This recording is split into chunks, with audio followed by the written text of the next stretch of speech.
Bismillahirrahmanirrahim. Assalamualaikum warahmatullahi wabarakatuh.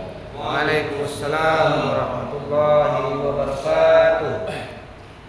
Alhamdulillahirabbil alamin wassalatu wassalamu ala asrofil anbiya'i wal mursalin sayyidina wa maulana Muhammadin wa ala alihi wa sahbihi ajma'in. Qala Allah ta'ala fil Qur'anil Karim, a'udzu billahi minasy syaithanir rajim. Bismillahirrahmanirrahim.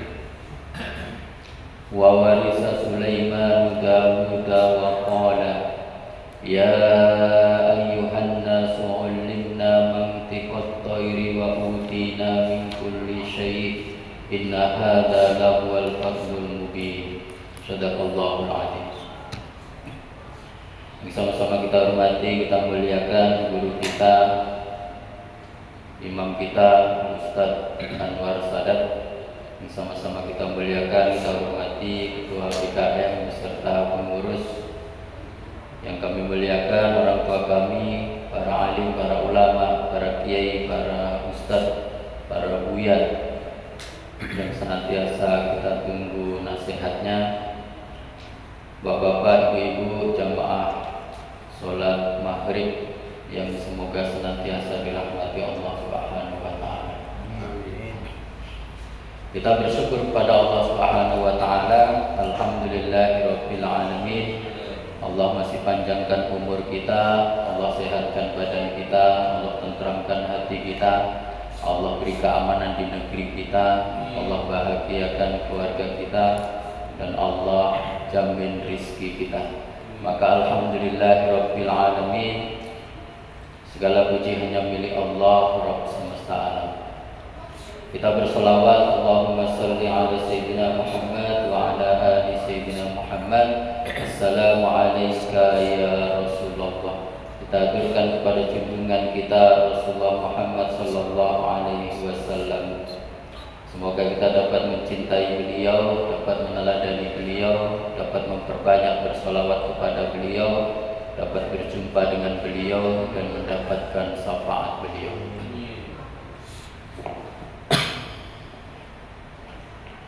Bapak Ibu yang dirahmati Allah Subhanahu wa taala, kita masih melanjutkan pembahasan kita kitab Qasasul Anbiya karya Al-Imam Ibnu Katsir rahimahullah.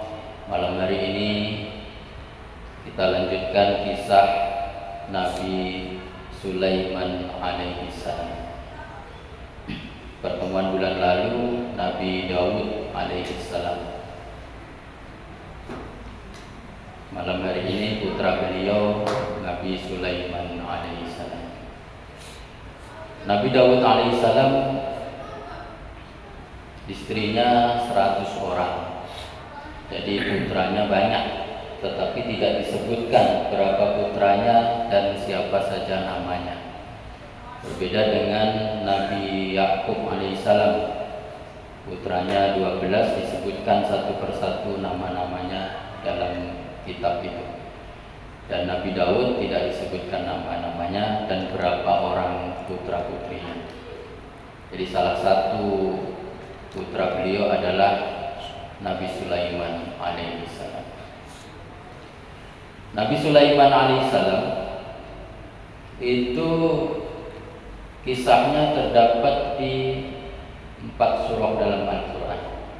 Yang pertama Quran surah An-Naml ayat 16 sampai 44. Yang kedua Quran surah Shad ayat 30 sampai 40. Yang ketiga Quran surah Al-Anbiya ayat 78 sampai 82. Yang keempat Quran surah Saba ayat 12 sampai 14. Nabi Sulaiman alaihissalam, ia adalah Sulaiman bin Dawud bin Aisyah bin Uwaid bin Abir bin Salmun bin Nahshun bin Umaynadab bin Iram bin Hasrun bin Faris bin Yahuda bin Yakub bin Ishak bin Ibrahim alaihissalam. Nabi Sulaiman ini mewarisi dari ayahnya Nabi Daud alaihissalam. dalam Quran surah An-Naml ayat 16. A'udzu billahi minasyaitonir rajim. Wa warisa Sulaiman Dawud wa qala ya ayyuhan nasu 'allimna mantiqat tayri wa utina min kulli syai' inna hadza lahuwal fathul mubin. Sulaiman alaihissalam telah mewarisi Daud alaihissalam. Beliau mewarisi kenabian dan kerajaan. Jadi tidak mewarisi harta. Jadi para nabi itu tidak mewarisi harta. Jadi kalau nabi wafat, kalau hartanya banyak itu dibagi-bagi ke fakir miskin. Tidak boleh diwariskan kepada putra-putranya. Jadi Nabi Sulaiman Allah berikan karunia sebagai seorang nabi dan diberikan oleh Allah kerajaan, melanjutkan kerajaan ayahnya Nabi Daud alaihissalam. Dan dia Sulaiman berkata, wahai manusia, kami telah diajari untuk memahami bahasa burung dan kami dianugerahi segala sesuatu. Sesungguhnya semua ini benar-benar karunia yang nyata. Jadi Nabi Sulaiman alaihissalam ini lahir di Palestina, besar di Palestina, kerajaannya di Palestina, wafat di Palestina. Jadi makamnya sekarang ada di Hebron, di tepi barat Palestina. Sana ada makam Nabi Ibrahim, ada makam istri beliau Siti Sarah, ada makam putra Nabi Ibrahim, Nabi Ishak alaihissalam, ada makam Nabi Yakub alaihissalam, ada makam Nabi Yusuf alaihissalam, ada makam Nabi Daud alaihissalam, ada makam Nabi Sulaiman alaihissalam. Tetapi kalau kita ke sana sekarang itu nggak boleh lagi, nggak bisa lagi mendekat ke makam-makam itu. Kalau dulu-dulu masih bisa, sekarang sudah dipagar. Jadi kawan-kawan yang ke sana udah nggak bisa lagi melihat makam-makam yang mulia itu. Sudah dipagar dan dijaga ketat oleh Israel. Apalagi sekarang ini zamannya ada Palestina dibombardir oleh Zionis Israel. Kita doakan mudah-mudahan saudara kita Allah berikan kekuatan, Allah berikan kesabaran. Di sana saudara-saudara kita menjaga masjid yang mulia, Masjidil Aqsa, mempertaruhkan hartanya, nyawanya, keluarganya. Banyak yang kehilangan harta, kehilangan rumah, kehilangan anggota keluarganya, bahkan kehilangan nyawanya. Kita doakan mudah-mudahan Allah berikan kekuatan dan Allah berikan kemerdekaan untuk saudara-saudara kita di Palestina. Allahumma a'izzal Islam wal muslimin. Allahumma ansur ikhwanana al-muslimin al-mujahidin fi Filistin. Allahumma sabbit imanahum wa anjilis sakinata ala qulubihim wa wahid suhufahum. Allahumma ahlikil kafarata wal musyrikin. Allahumma dammiril yahuda wa Israel wasaddid samlahum wa farid jam'ahum. Allahumma ansur 'alal mujahidin a'da'ana wa a'da'ad-din bi rahmatika ya arhamar rahimin. Wa sallallahu alaihi wasallam Muhammad wa ala alihi wa sahbihi ajma'in. Di sana kiblat umat Islam pertama di waktu Isra dan Mi'raj, Nabi sallallahu alaihi wasallam sebelum naik ke Sidratul Muntaha singgah dulu di Masjidil Aqsa dan sholat malam menjadi imam. Makmumnya 124.000 nabi dan rasul.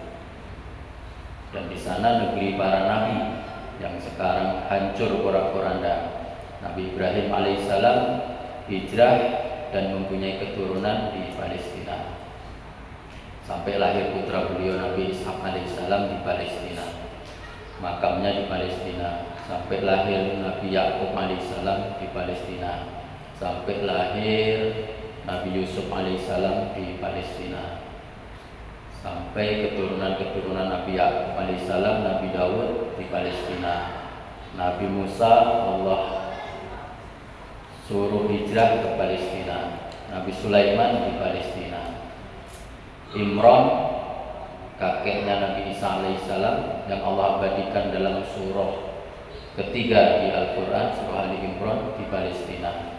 putri beliau tercinta Siti Maryam di Palestina. Nah, cucu Imran Nabi Isa alaihissalam lahir di Palestina, besar di Palestina, diangkat menjadi nabi di Palestina, berdakwah di Palestina, dan Allah angkat ke langit juga di Palestina. Besok Allah akan turunkan juga di Palestina. Palestina negeri yang diberkahi, negerinya para nabi. Maka kalau orang Islam tidak peduli dengan Palestina, maka dipertanyakan keimanannya. Saudara-saudara kita sudah mempertahankan itu. Masjid yang kedua itu Masjidil Aqsa. Jadi masjid yang pertama yang dibangun oleh Nabi Adam adalah Masjidil Haram. Lalu zaman Nabi Nuh alaihissalam hancur porak-poranda ketika banjir. Jadi banjir Nabi Nuh itu sampai luar biasa, memporak-porandakan semua bangunan. Zaman Nabi Ibrahim Allah suruh meninggikan pondasi. Pondasinya tidak hilang, bangunannya hilang. Allah suruh meninggikan bersama putra beliau Nabi Ismail alaihissalam. Selesai itu Nabi Ibrahim berdoa kepada Allah, Rabbana taqabbal minna innaka antas samiul alim. Nah, itulah tawaduknya Nabi Ibrahim. Nabi Ibrahim itu meninggikan bangunan Ka'bah diawasi oleh malaikat Jibril. Jadi kalau malaikat Jibril sudah mengawasi, yang bangun Nabi, yang membantu calon Nabi, itu kan sudah sempurna pembangunan itu. Tapi Nabi Ibrahim tetap masih memohon kepada Allah, Rabbana taqabbal minna. Ya Allah, inilah hasilku dari pembangunan Masjidil Haram ini, bangun Ka'bah, inilah hasilnya. Tentu banyak kekurangan, banyak kelemahan. Semoga Engkau terima amal kami. Kalau Nabi Ibrahim saja berdoa seperti itu, maka kita berdoa juga seperti itu. Lalu masjid yang kedua adalah Masjidil Aqsa, Baitul Maqdis. Baitul Maqdis itu dibangun oleh Nabi Yakub alaihissalam. Di Nabi Yakub muda dulu ingin ke rumah pamannya. Beliau rumahnya Palestina, ke rumah pamannya itu jauh keluar dari Palestina. Beliau istirahat di suatu tempat, lalu tertidur. Di saat tertidur bermimpi bahwa di tempat dia tidur itu ada malaikat turun naik ke langit. Ada yang naik, ada yang turun, tak pernah berhenti, seperti ada tangga. Maka dalam mimpi itu Allah perintahkan Nabi Yakub alaihissalam untuk membangun Baitul Maqdis, membangun tempat sholat, membangun tempat ibadah. Maka di tempat tidur itu ditandai dengan batu. Ketika sudah ke rumah pamannya jauh, dia pulang dicari batu itu, lalu dibangunlah Baitul Maqdis.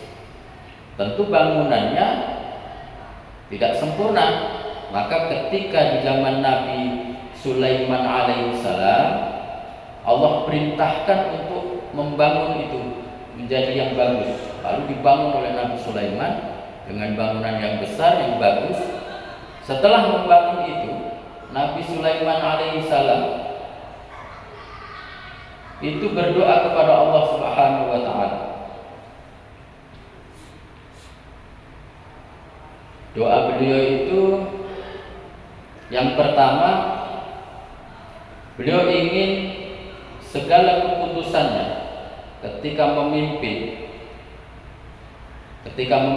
menjadi raja, segala keputusannya itu sesuai dengan keputusan Allah, sesuai dengan kehendak Allah. Jadi sabda Nabi Shallallahu Alaihi Wasallam ketika Nabi Sulaiman selesai membangun Baitul Maqdis, ada 3 permintaan kepada Allah. Yang pertama, beliau minta kepada Allah segala keputusan dia memimpin menjadi raja dan menjadi nabi itu sesuai dengan keputusan Allah, dan ini Allah kabulkan. Yang kedua, permintaan beliau minta kerajaan yang dia miliki itu setelahnya itu tak ada lagi orang yang memiliki kerajaan sebesar beliau, sehebat beliau. Allah juga kabulkan. Permintaan ketiga, itu siapapun yang berniat pergi beribadah, sholat di masjid ini, Baitul Maqdis, Masjidil Aqsa maksud Nabi Sulaiman itu, Allah akan ampunkan seluruh dosanya dan keluar dari masjid itu seperti bayi yang baru dilahirkan oleh ibunya. Kata Nabi Shallallahu Alaihi Wasallam, yang ini tidak Allah kabulkan. Jadi harapan Nabi, doa Nabi, semoga yang satu ini itu dikabulkan untuk kita. Maka harapan Nabi, siapapun dari umat beliau termasuk kita, kalau sholat di Masjidil Aqsa, keluar dari situ Allah akan ampunkan dosanya seperti bayi yang baru dilahirkan oleh ibunya. Nah, itu doa Nabi. Maka kita mesti mempunyai niat untuk sholat di Masjidil Aqsa. Ustaz Anwar ini kan punya travel umroh. Nah, bisa diajak PKN, kita umroh nih. Nah, kita ajaklah jamaah masjid kita nih, agak 30 orang. Ajak Ustaz Sukamta sekalian, Ustaz Riki, Ustaz Hotman, Ustaz Sahal. Gitu. Nanti kita mampir ke Masjidil Aqsa. Masya Allah, luar biasa. Jadi saya rindu ingin sholat di Masjidil Aqsa. Di siang malam berdoa. 2 tahun lalu saya ke sana. Jadi Masjidil Aqsa itu 14 hektar, Pak. Tapi yang untuk sholat itu kecil saja. Yang kubah emas itu bukan Masjidil Aqsa. Masjidil Aqsa yang kubah hitam.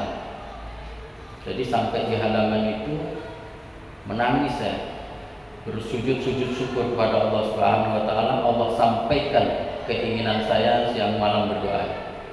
Setelah itu saya bangkit dari sujud itu sambil menangis, berlari. Saya tak sabar lagi ingin sholat di dalam Masjid Aqsa. Di saat berlari itulah saya terbangun dari tidur saya, Pak. Rupanya mimpi saya, Pak. Tapi walaupun mimpi sudah mengobati kerinduan saya di Masjidil Aqsa. Jadi kalau kita rindu dengan sesuatu atau dengan seseorang, itu kalau sudah mimpi itu kan terobati. Misalnya ayah kita di kampung, kita corona 2 tahun, tak bisa balik. Maka dengan hadirnya mimpi jumpa ayah kita peluk beliau, kita cium tangannya, nah itu ketika bangun terobati. Saya bangun tidur itu masih menangis, dalam kondisi menangis seperti dalam mimpi itu. Jadi walaupun mimpi, itu mengobati. Jadi Ustaz Anwar dulu sama ibu waktu melamar, habis itu menunggu hari pernikahan itu kan panjang ya. Sebulan, jangankan sebulan, sehari terasa setahun. Panas udah ditetapkan dari pernikahan. Lama betul. Mandi tak basah, makan tak enak, tidur tak nyenyak. Ketika hadir dalam mimpi, itu luar biasa bahagia. Saya pun bersyukur pada Allah Subhanahu wa taala. Allah hadirkan saya ke sana dalam keadaan mimpi. Mudah-mudahan besok Ustaz Anwar bisa ngajak saya ke Masjidil Aqsa. Bapak Ibu yang dirahmati Allah Subhanahu wa taala.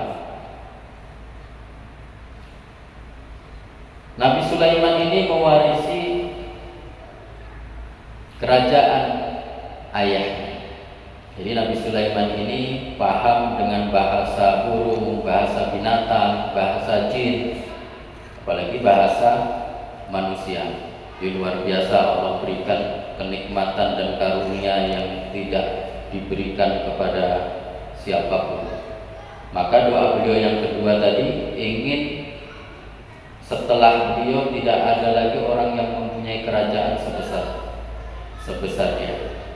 Dan itu Allah kabulkan. Mana ada setelah dia sampai hari kiamat orang yang bisa memerintah angin, memerintah burung, memerintah binatang, memerintah jin, semuanya tunduk dalam kekuasaan Nabi Sulaiman alaihissalam. Dan semua yang dia perintah wajib. Beragama Islam wajib taat kepada Allah Subhanahu wa taala. Tak ada yang berani membangkang. Maka Bani Israel kala dipimpin Nabi Sulaiman itu mereka patuh, seluruhnya taat kepada Allah Subhanahu wa taala. Ayat berikutnya, Nabi Sulaiman alaihissalam itu suatu ketika pernah membawa rombongan pasukannya dibawa, lalu sampailah ke lembah semut, dan Ratu Semut itu memerintahkan kepada kawanannya untuk masuk ke dalam sarangnya, karena ada Sulaiman alaihissalam beserta rombongan sedang menuju tempat semut tadi. Jadi Nabi Sulaiman tersenyum karena mendengar semut itu berbicara, dan Nabi Sulaiman paham dengan perkataan. Hatta idza atau ala wadin nam qalat namlatu ya ayyuhan namlu udkhulu masakinakum la yahtimannakum Sulaiman wa junuduhu wa hum la yashurun.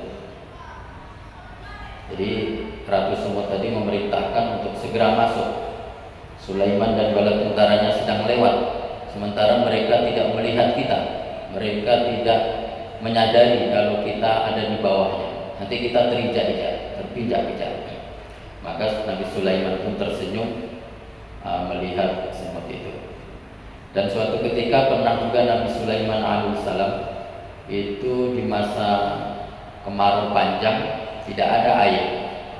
Maka Nabi Sulaiman alaihissalam perintahkan seluruh orang keluar ke tanah lapang untuk berdoa minta hujan.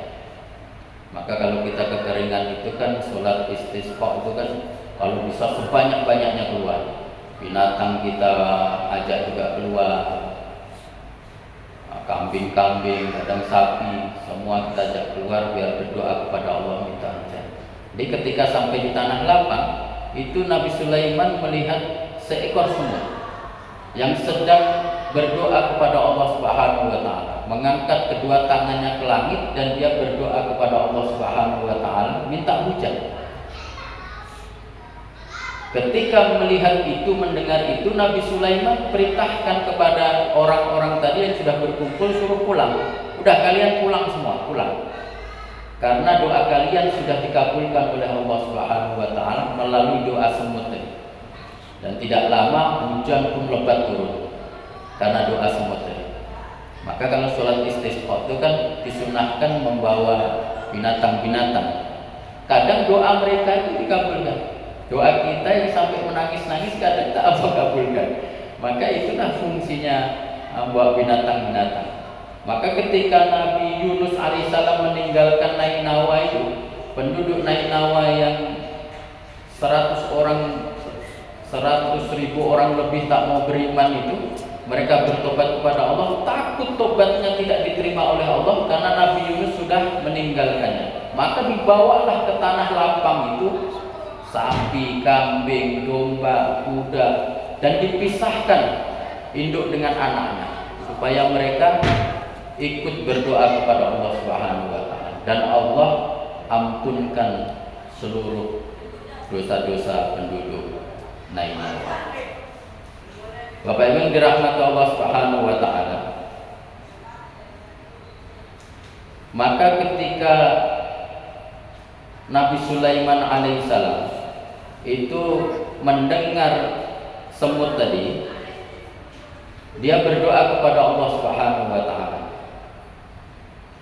Fatabassama dhahikan min qawliha wa qala rabbi auzi'ni an azkura ni'mataka allati an'amta 'alayya wa 'ala walidayya wa an a'mala shalihan tardahu wa adkhilni bi rahmatika fi 'ibadika shalihin. Nabi Sulaiman tersenyum seraya berdoa, ya Tuhanku, anugerahkanlah aku ilham dan kemampuan untuk tetap mensyukuri nikmat-Mu yang telah Engkau anugerahkan kepadaku dan kepada kedua orang tuaku, dan untuk tetap mengerjakan kebajikan yang Engkau ridhoi. Aku memohon pula masukkanlah aku dengan rahmat-Mu ke dalam golongan hamba-hamba-Mu yang soleh. Ini menjadi pelajaran bagi kita juga. Ketika kita menyaksikan sesuatu, maka kita juga harus bersyukur kepada Allah Subhanahu wa taala. Menyaksikan orang kadang ada di Kerinci itu ada ibu-ibu kalau sampai malam memulung anaknya 5. Pernah nih Pak Minta? Ada yang digendong banyak. kita kalau melihat sesuatu seperti Nabi Sulaiman, kita bersyukur. Kita tak sampailah istri kita begitu, tak sampailah anak kita begitu, dan kita juga mesti membantu mereka. Minimal kita doakan, karena kita tak tahu apa yang terjadi. Mungkin suaminya meninggal duluan, dan kita tak tahu kondisi kita. Kalau kita meninggal, jangan-jangan anak kita dan istri kita begitu. Maka itulah fungsinya ketika kita menyantuni anak yatim setiap bulan. Kita tidak tahu kondisi kita. Sekarang kita sehat, pekerjaan ada, badan kuat, tabungan banyak, kebun banyak. Suatu saat kalau Allah ambil, bisa jadi anak kita yang disantuni oleh orang lain. Kalau kita sekarang menyantuni orang lain, kita berharap suatu saat kalau anak kita menjadi yatim, ada orang yang tergerak hatinya untuk menyantuni anak kita. Kalau kita sekarang berinfak kepada orang miskin, memberi makan kepada orang miskin, mengantarkan beras ke rumah orang miskin, atau memberikan uang belanja kepada orang miskin, kita berharap suatu saat kalau kita miskin seperti itu, ada orang yang tergerak hatinya untuk membantu kita. Allah mudah saja membolak-balikkan keadaan, seperti Nabi Ayub alaihissalam yang kaya raya, lalu Allah balikkan keadaan, habis seluruh harta bendanya dan sakit bertahun-tahun, belasan tahun, habis semuanya sampai istrinya yang bekerja. Padahal sebelumnya tak perlu bekerja karena kebunnya banyak, kebunnya luas. Tapi lalu Allah balikkan lagi menjadi kaya raya lagi. Maka Nabi Sulaiman itu ketika bisa mendengarkan semut tadi berkata, mengomandoi pasukannya untuk masuk ke dalam lubang, beliau tersenyum lalu berdoa kepada Allah Subhanahu wa taala dan bersyukur kepada Allah Subhanahu wa taala. Allah berikan karunia yang tidak diberikan kepada orang lain. Di Nabi Sulaiman itu pernah juga ketika berjalan dengan para sahabatnya, itu ada burung jantan yang sedang terbang mengelilingi seekor burung betina. Di seekor burung jantan itu berkeliling-keliling di sekitar burung betina. Jadi kata Nabi Sulaiman kepada sahabatnya, tahukah engkau sedang apa burung itu? Sahabatnya balik bertanya, sedang apa wahai Nabiullah? Dia sedang meminang burung betina itu. Kata dia, kata burung jantan ini, bersedialah engkau menikah dengan aku. Kalau engkau menikah dengan aku, engkau akan tinggal di mana saja, akan aku ikuti keinginanmu. Tinggal di bebatuan di seluruh Damaskus ini akan aku turuti keinginanmu. Itu kata-kata guru. Jadi kata Nabi Sulaiman, tak mungkin dia bisa tinggal di batu-batu Damaskus di Suriah, di Syam. Di waktu ke Suriah, Nabi Sulaiman mendengar itu. Sementara batu itu kan tidak menjadi penghuninya, tidak menjadi rumahnya burung. Rumah burung kan biasa di antara ranting-ranting pohon. Jadi kata Nabi Sulaiman, seluruh yang meminang itu dusta. Jadi kadang-kadang kita itu bohong dengan pasangan, biar dia mau, biar tertarik. Maka Ustaz Somad kan sering bilang, rental. Rupanya rental. Maka lebih baik jujur saja. Kalau meminang atau besok kita punya anak meminang, lebih baik apa adanya. Kerjaannya ini, gaji sekian, rumah belum punya. Jadi kalau dia mau, dia sudah siap minta. Jangan seperti burung tadi itu, dia menjanjikan sesuatu hal yang indah, ternyata hal itu tak pernah terjadi. Mana bisa dia membuatkan rumah di bebatuan di Damaskus itu. Kisah selanjutnya, Nabi Sulaiman itu sering mengabsen pasukannya. Jadi suatu ketika diabsen satu-satu.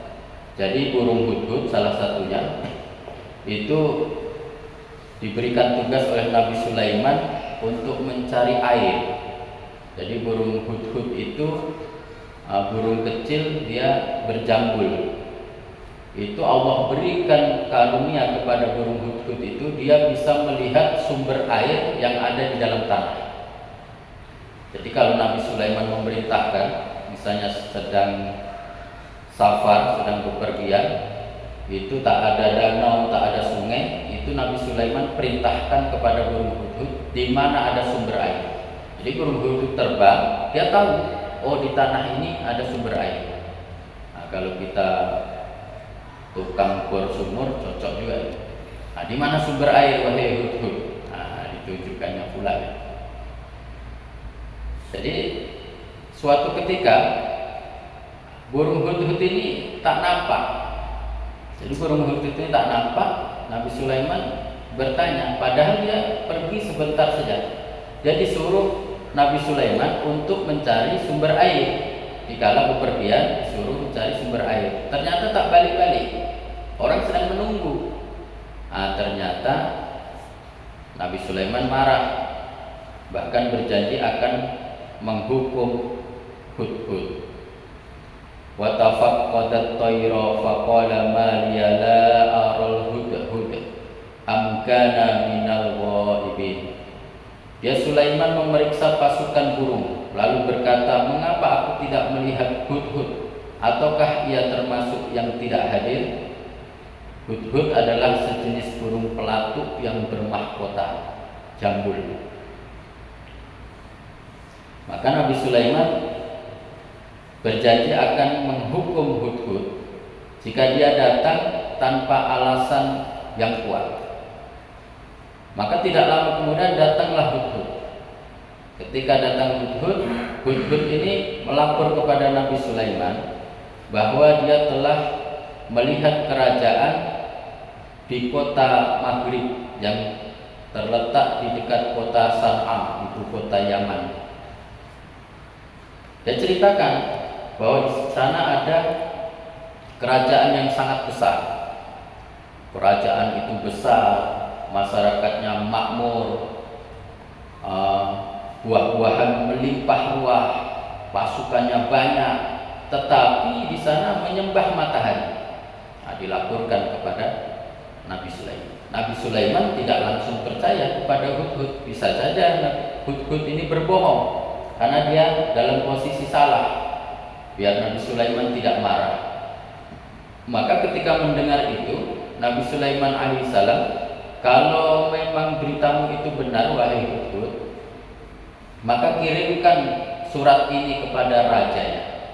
Jadi diberitahukan bahwa rajanya itu seorang wanita yang memimpin negeri Sabah.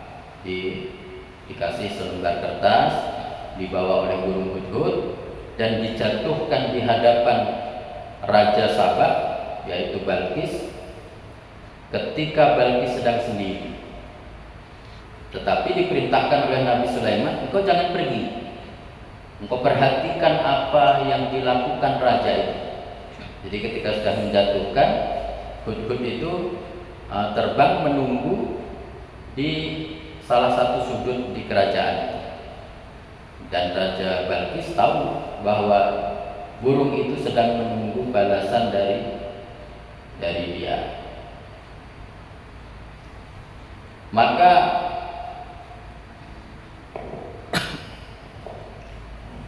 Ratu Balqis ini mengumpulkan pembesar-pembesar, dikumpulkan semua. Jadi kebiasaan Balqis ini, dia tidak pernah memutuskan hal yang besar itu sendiri. Surah Nabi Sulaiman itu isinya mengajak Ratu Balqis beserta masyarakatnya untuk patuh dan tunduk kepada Nabi Sulaiman dan hanya menyembah Allah Subhanahu wa taala. Jadi ketika dikumpulkan pembesar itu, diceritakan ini ada surat dari Sulaiman. Dia mengajak kita menyembah Allah dan kita mesti tunduk kepada dia, tunduk kepada kerajaannya. Jadi pembesar-pembesar ini, wahai rajaku, kita ini kerajaan yang besar, kerajaan yang kuat, kita lawan saja. Tetapi keputusan tetap ada padamu wahai Paduka Raja. Jadi penasihat-penasihatnya sudah menasihati untuk melawan saja. Karena kalau kita tunduk berarti kita menyerah. kita akan jadi budak. Tetapi Balqis ini adalah wanita yang sangat cerdas. Kalau misalnya kita lawan, kata dia kepada penasihat-penasihatnya, nanti kita kalah, kita akan diusir dari Sabah, kita akan menjadi budak. Maka kita mesti tahu kekuatan Sulaiman itu sebesar apa. Maka diutuslah utusan membawa hadiah yang sangat banyak, yang berisi perhiasan, yang berisi emas, segala macam, untuk datang ke kerajaan Nabi Sulaiman alaihi salam. Balqis ini itu nama ayahnya Sairah. Jadi Balqis ini itu anak satu-satunya. Ayahnya raja. Ayahnya dulu raja, tidak mau menikah dengan wanita Yaman, justru menikah dengan jin wanita. Jadi ibunya Balqis ini jin, atau jangan-jangan sampai sekarang masih hidup. Karena jin itu kan Allah berikan umur yang sangat panjang. Jangan-jangan di antara pasukan Nabi Sulaiman alaihissalam yang dari bangsa jin sampai sekarang masih banyak yang hidup. Jadi ayahnya itu tak mau menikahi wanita Yaman, dia menikahi jin wanita yang bernama Raihanah binti Sakan. Lalu melahirkan anak satu-satunya yang namanya Talqomah, atau sering disebut Balqis. Di ibunya jin, karena dia syariatnya tidak seperti syariat kita sekarang. Kalau kita sekarang kan tak boleh kita menikah dengan jin. Dulu pun sebetulnya tak boleh, karena belum dapat dakwahnya Nabi Sulaiman alaihissalam. Mereka masyarakat Sabak masih menyembah matahari. Mungkin seperti orang Jepang lah, yang menyembah matahari di waktu pagi ketika matahari muncul. Jadi Balqis ini memerintahkan supaya mengasih hadiah. Apa responnya? Kalau hadiah itu diterima, berarti Sulaiman ini menginginkan duit saja, menginginkan harta saja. Nah, jadi sampai di sana Nabi Sulaiman tahu bahwa dia ingin membujuk Sulaiman agar tidak menyerang Sabah. Jadi sampai di sana kata Nabi Sulaiman alaihissalam itu bahwa dia sampaikan kepada utusan Balqis bahwa anugerah Allah itu jauh lebih banyak, jauh lebih hebat lagi yang diberikan kepada Nabi Sulaiman dibanding hadiah-hadiah itu. Lalu Bapak Ibu yang dirahmati Allah Subhanahu wa taala, Nabi Sulaiman tak mau menerima hadiah itu, suruh balik. Tapi dia berpesan, aku akan menghancurkan kerajaan kalian. Dengan segala kekuatanku akan aku kerahkan seluruh tentaraku dan aku akan menghancurkan kerajaan kalian. Suruh bawa balik lagi hadiahnya. Sampai di sana dilaporkan kepada Ratu Balqis bahwa Nabi Sulaiman alaihissalam tidak mau menerima hadiah itu. Alla ta'lu alayya wa'tuni muslimin. Kata Nabi Sulaiman kepada Balqis, janganlah engkau berlaku sombong terhadapku dan datanglah kepadaku sebagai orang-orang yang berserah diri.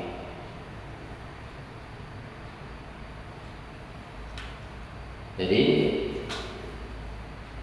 setelah pesan itu disampaikan kepada Balqis, Nabi Sulaiman tahu. Nabi Sulaiman tahu bahwa Balqis dan pembesar-pembesarnya akan datang dan patuh pada Nabi Sulaiman alaihissalam.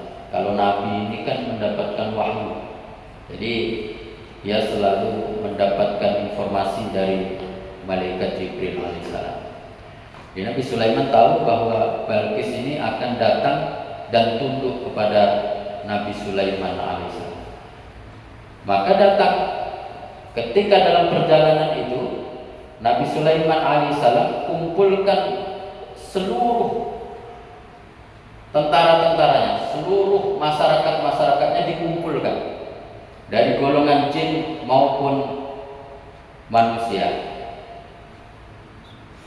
Dan dia sampaikan kepada yang hadir itu,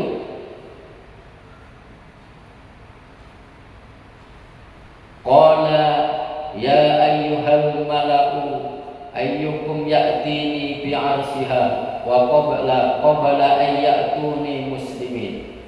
Dia Sulaiman berkata, wahai para pembesar, siapakah di antara kamu yang sanggup membawakanku singgasananya sebelum mereka datang berserang diri? Nabi Sulaiman sudah tahu Balqis menuju ke kerajaannya, maka Nabi Sulaiman menawarkan siapa yang bisa membawa singgasana Balqis. Singgasana itu tempat duduk raja. Di tempat duduk Balqis itu besar, dihiasi dengan berlian, dengan emas, dengan sesuatu yang indah dan mewah. Maka Nabi Sulaiman tawarkan siapa yang bisa, yang sanggup mendatangkan itu sebelum Balqis sampai ke kerajaan. Maka di surah An-Naml ayat 39, qala ifrit minal jinni ana atika bihi qabla an taquma min maqamik wa inni alaihi laqawiyyun amin. Ifrit dari golongan jin berkata, akulah yang akan membawanya kepadamu sebelum engkau berdiri dari singgasana. Sesungguhnya aku benar-benar kuat, lalu dapat dipercaya. Jadi ahli tafsir menjelaskan bahwa maksudnya sebelum berdiri itu, jadi Nabi Sulaiman itu terbiasa memimpin rapat dengan jin, dengan manusia, dengan pembesar-pembesar, dan biasanya itu pagi sampai siang. Jadi maksud ifrit ini, aku sanggup mendatangkan singgasana Balqis sebelum engkau berdiri dari singgasana. Maksudnya sebelum rapat ini selesai. Jadi dia minta waktu dari pagi itu sampai siang, dari Yaman ke Palestina. Hanya minta waktu beberapa jam. Tapi Nabi Sulaiman menawarkan kepada yang lain, apakah ada yang bisa lebih cepat? Lalu ada dalam ayat 40, ada seorang yang mempunyai ilmu dari kitab suci.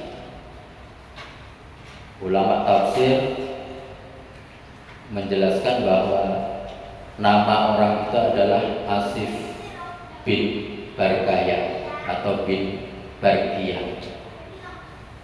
Ke Indonesia jadi Asep.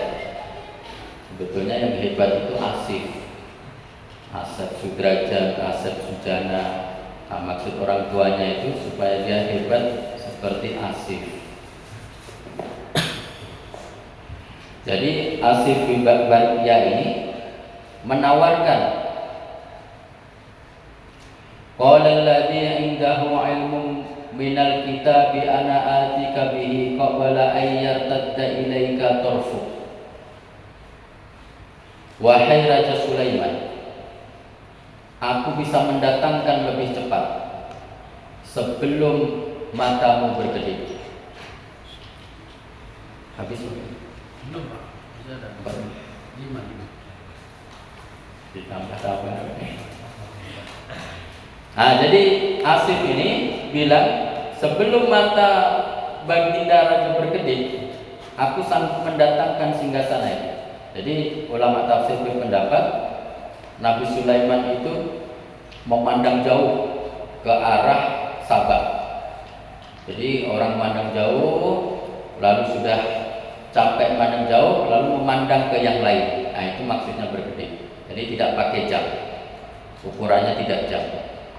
Nah, ternyata setelah Nabi Sulaiman memandang jauh ke arah negeri Sabah dan dia alihkan pandangannya ke pembesar-pembesar tadi, dilihatnya di sebelahnya sudah ada singgasana Balqis. Dan dia perintahkan kepada pembesar-pembesar itu untuk dirombak perhiasannya. Kursinya tetap, tapi dirombak. Mengenali tidak Balqis. Jadi Asif ini dia adalah sepupu Nabi Sulaiman alaihissalam. Dia ulamanya Bani Israel di zaman Nabi Sulaiman alaihissalam. Jadi murid terbaik Nabi Sulaiman alaihissalam. Dia menguasai kitab Taurat dan menguasai kitab Zabur. Itu Asif bin Barkaya. Maka ketika Balqis datang sampai di situ, sampai ketika masuk ke ruangan singgasana Nabi Sulaiman bertanya kepada Balqis, apakah ini singgasanamu? Balqis ini cerdas, Pak. Dia cerdas, dia pintar, dan dia kuat ingatannya. Jadi walaupun sudah dirombak-rombak, dia bilang, seperti inilah singgasanaku. Mungkin ini singgasanaku.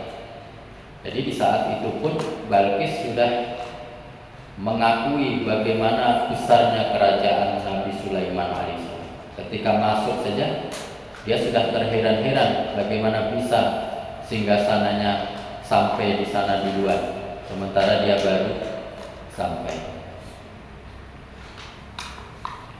Dan ketika masuk, sebelum sampai ke istana tadi, ketika Balqis datang ke Palestina, sebelum sampai istana, Nabi Sulaiman ini memerintahkan jin dan manusia untuk membuatkan istana yang di bawahnya ada air, di atas air dilapisi kaca. Maka ketika masuk, Balqis ini mengangkat kainnya, dikiranya dia berjalan di atas air. Maka Nabi Sulaiman tersenyum dan berkata, itu hanya kaca yang di bawahnya ada air. Makin terkagum-kagum lagi Balqis. Jadi ketika diangkat kain itu, nampaklah betis Balqis itu banyak bulunya. Jadi berbulu lebat, karena memang ibunya jin. Jadi ada yang berpendapat bahwa ini trik jin. Jin mempunyai trik biar terangkat itu, lalu Nabi Sulaiman melihat bulu yang banyak itu biar tidak tertarik kepada Balqis. Karena kalau tertarik kepada Balqis, nanti Nabi Sulaiman menikah dengan Balqis, dia khawatirkan Balqis ini menguasai Nabi Sulaiman dan menguasai bangsa jin pula. Dia pula nanti yang mengatur kami. Nah, gitu. Jadi ada dua pendapat. Ada ulama yang berpendapat bahwa Nabi Sulaiman menikahi Balqis. Pendapat kedua, Nabi Sulaiman tidak menikahi Balqis, tetapi suami Balqis ini adalah Raja Yaman. Jadi pendapat yang pertama, Nabi Sulaiman menikah, setelah menikah diantarkan lagi ke negeri Sabah, sampai di sana dibuatkan tiga istana untuk istrinya. Nabi Sulaiman setiap bulan ke sana, dan di sana 3 hari pulang, bulan depan ke sana 3 hari pulang. Nabi Sulaiman itu punya kendaraan angin. Jadi kendaraan angin yang Allah berikan kepada Nabi Sulaiman itu bisa mengangkat manusia, jin, bangunan, semuanya terangkat. Dan perjalanan kuda 1 bulan, jadi dari Palestina ke Afghanistan, dari Palestina ke Persia, yang sekarang jadi Iran, itu dulu 1 bulan. Tapi kalau naik kendaraan Nabi Sulaiman itu, dia hanya seperti waktu pagi saja. Jadi sore bisa balik lagi. Nah, begitu. Jadi itu yang bisa saya sampaikan. Bisa kita lanjutkan insyaallah di bulan depan. Kita tutup dengan doa kafaratul majlis. Subhanallah wa bihamdika, asyhadu an la ilaha illa anta, astaghfiruka wa atubu ilaik. Mohon maaf wabillahi taufiq wal hidayah. Assalamualaikum warahmatullahi wabarakatuh. Waalaikumsalam warahmatullahi wabarakatuh.